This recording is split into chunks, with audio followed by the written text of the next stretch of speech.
Hello दोस्तों, story Bhanu के YouTube channel पर आपका स्वागत है। आज की हमारी कहानी का नाम है भूतिया समोसे वाला। तो चलिए कहानी शुरू करते हैं। गांव के किनारे एक पुरानी हवेली थी जिसे लोग भूतिया हवेली के नाम से जानते थे। कोई भी उस हवेली के पास रात के समय नहीं जाता था। लोग कहते थे कि वहाँ पर अजीब गरीब आवाज़ें आती थीं और कुछ अनजानी शक्तियों का साया था। हवेली के पास ही एक छोटा सा समोसे का ठेला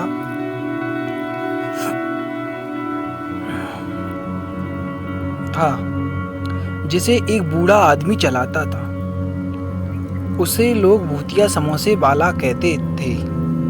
शाम होते ही गांव के लोग उस ठेले के पास आकर समोसे खाते और अपने दिन भर की थकान मिटाते थे। समोसे इतने स्वादिष्ट होते थे कि गांव के लोग दूर दूर से वहां आते थे। लेकिन एक रहस्य था। समोसे वाला बूढ़ा आदमी हर दिन ठीक 7 बजे समोसे बनाना बंद कर देता था और जल्दी जल्दी अपना ठेला समेटकर कहीं चला जाता था। किसी ने कभी नहीं देखा कि वह कहाँ जाता था। एक दिन गांव के 4 दोस्त ने तय किया कि वे इस रहस्य का पता लगाएंगे। वे थे रामू, श्यामू, गोपी और मोहन। चारों बहुत जिज्ञासु थे और साहस भी रखते थे। उन्होंने योजना बनाई कि वे समोसे वाले बूढ़े का पीछा करेंगे और देखेंगे कि वह कहाँ जाता है।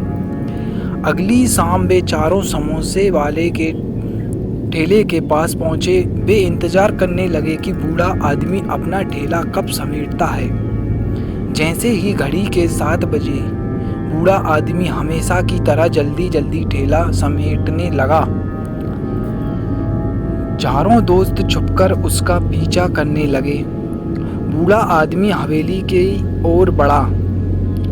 चारों दोस्त चुपचाप उसके पीछे पीछे चलने लगे। हवेली के पास पहुंचते ही बूढ़ा आदमी अंदर चला गया। चारों ने देखा कि हवेली के अंदर कोई रोशनी नहीं थी, बस अंधेरा ही अंधेरा था।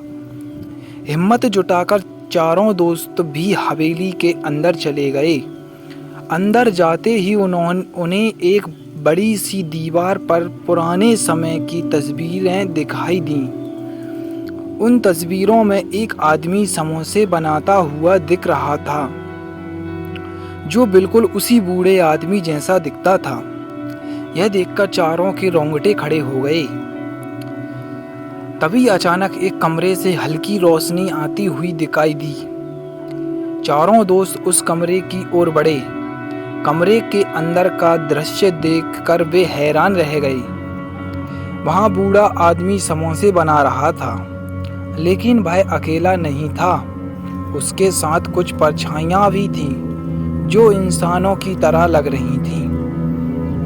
वे परछाइयां उस बूढ़े आदमी की मदद कर रही थीं। चारों दोस्त डर से कांपने लगे, लेकिन उन्होंने हिम्मत नहीं हारी। वे चुपचाप कमरे के पास जाकर छिप गए और ध्यान से देखने लगे। तभी अचानक एक परछाई ने उन चारों को देख लिया, पर परछाई एक डरावनी आवाज में कुछ बोली, जो उन दोस्तों को समझ नहीं आई, लेकिन वह आवाज बहुत ही डरावनी थी। बूढ़ा आदमी अचानक मुड़ा और उसने उन चारों को देख लिया। उसकी आंखें एकदम लाल हो गईं। उसने गुस्से से उन चारों को घूरते हुए कहा, तुम लोग यहाँ क्या कर रहे हो?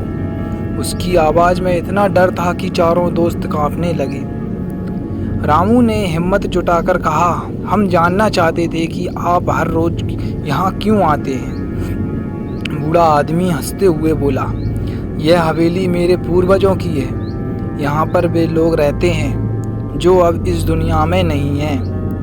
मैं उनके साथ हर रात यहाँ आकर समोसे बनाता हूँ। ये समोसे उनके लिए हैं जो यहाँ भटकते हैं। श्यामू ने डरते हुए पूछा, लेकिन आप यह सब क्यों करते हैं? बूढ़ा आदमी गंभीर होकर बोला, यह मेरा कर्तव्य है। मेरे पूर्वजों की आत्माएं तब तक शांत नहीं हो सकती जब तक मैं यहाँ करता रहूँगा।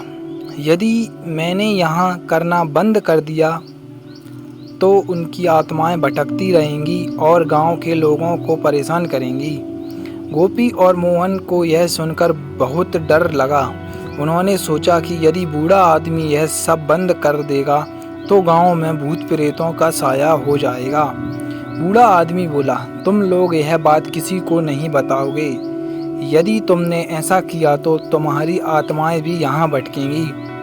चारों दोस्तों ने वादा किया कि वे यह बात किसी को नहीं बताएंगे। वे जल्दी से हवेली से बाहर निकल गए और गांव वापस आ गए। उस दिन के बाद चारों दोस्तों ने कभी भी बूढ़े आदमी का पीछा नहीं किया और ना ही उसके बारे में किसी को बताया। वे जानते थे कि यह बूढ़ा आदमी गांव की भलाई के लिए ही यह सब कर रहा था। गांव के लोग आज भी भूतिया समोसे वाले के समोसे खाते हैं, लेकिन उस रहस्य के बारे में कोई नहीं जानता। चारों दोस्तों ने यह रहस्य अपने दिल में ही रखा और उस बूढ़े आदमी की इज्जत करने लगे। वे जानते थे कि कुछ रहस्यों का पता लगाना अच्छा नहीं होता। दोस्तों, कहानी सुनने के लिए धन्यवाद। अगर आपको कहानी अच्छी लगी हो तो कृपया चैनल को सब्सक्राइब कर लीजिए। धन्यवाद।